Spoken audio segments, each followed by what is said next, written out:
Korang dah tahu ke yang Kak Dah Nasi Berlauk Ampang dah buka kedai baru tau. Lokasi tak jauh daripada tapak lama dia. Dan yang paling best, sempena bulan puasa ni dia orang perkenalkan menu baru. Sempena buka kedai ni start bulan puasa.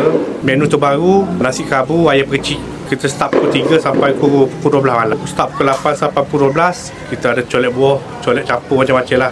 Jadi aku pun nak try menu baru dia. Nasi kerabu ayam percik. Sebelum ni aku dah pernah makan nasi kerabu Kak Dah. Memang nyaku, memang jelira. Tapi kali ni aku nak try pula dengan ayam percik dia. Solok lada dia memang besar gila. Amas keropok dulu. Nak makan nasi kerabu kena gaul macam ni. Lepas tu baru suap. Tak dinafikan rasa memang konsisten. Ayam percik lembut dan tak kering. Selain tu, ini juga merupakan menu terbaru dia orang. Colek kat sini memang digoreng panas-panas. Konsep dia sama macam tempat lain, self service. Korang pilih mana yang korang nak makan, nanti dia akan kirakan. Lepas tu dia akan potong-potongkan dan plating di dalam pinggan sama daun salad dan keropok. Lepas tu dia tuang kuah colek macam ni. Colek kat sini memang rangup-rangup panas-panas. Aku suka kuah dia tak manis sangat dan rasa pedas sikit. Colek buah-buahan pun ada kat sini tau. Siap taburkan kacang dan tuangkan kuah colek kat atas tu. Kuah dia pun just nice je. Tak terlalu pekat dan tak terlalu ceroy. Lepas makan berat-berat, makan colek buah memang best. Untuk nak buka puasa, boleh walk in lah.